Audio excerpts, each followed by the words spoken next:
winj kuom governor nochopo kanyo nikech onge surveyors manobiro e site, onge contractor manobiro, but 100 million noket to illustrate. And kawuono ka Raila Amolo Odinga nobiro Toi, CC mar trade no confirm ni last year noket 100 million mondo ger perimeter wall.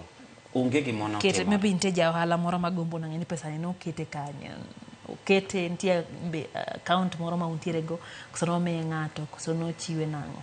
Pesa ni wan kaka traders wagombo ng'eyo kuom county government ni pesa ni nochopo ir ng'a.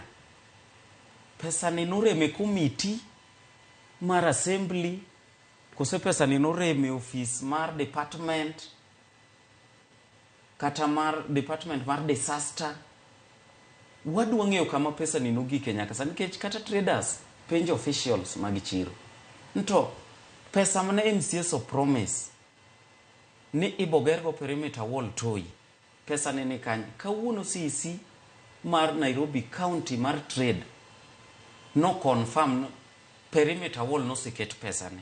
But amor kod MCS wa Makibra Uching Jera Lawi kachel gi nominated MC Catherine negi promise ni gin kaka MCS gidwa tiech achiel bagi make sure ni pesa mno kete budget matoi otiyo tich mno negoti.